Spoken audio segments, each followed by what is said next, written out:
தைப்பூசத்தோட 48வது நாள் என்னுடைய மன நிம்மதியான இந்த இடத்த நீங்கள் பாருங்கள்.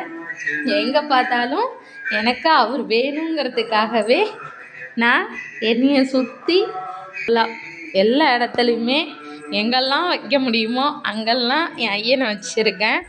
ஏன்னா நம்மளுடைய உயிர், என்னுடைய மொத்த உசுருமே அவர் தான். அதனால என்னை சுற்றி இருக்கக்கூடிய எல்லா இடமும் என் அப்பன் முருகனை நான் பார்த்துட்டே இருக்கணுங்கிறதுக்காகவே வச்சுருக்கேன் ஃப்ரெண்ட்ஸ். அப்புறம் எல்லோரும் இன்றைக்கி தைப்பூசம் 48வது நாள் விரதம் இருக்கிறவங்க நிறைவு பண்ணுங்க. இல்லை ஒரு நாள் விரதம் இருக்கிறவங்களும் இருங்க. கண்டிப்பாக அந்த கந்தன் எல்லாருக்கும் சகலவித நன்மைகளையும் கொடுத்து நல்ல நோயற்ற வாழ்வையும் கொடுத்து கஷ்டத்துலேருந்து உங்களை கண்டிப்பாக கந்தன் கரம் பிடித்து வழி நடத்துவார். பயமே வேணாம். யாமிருக்க பயமேங்கிற அந்த ஒற்றைச்சொல் நமக்கு போதும் வாழ்நாள் முழுக்க வாழ. ஆறுமுகம் அருளிடும் அனுதினமும் ஏறுமுகம்.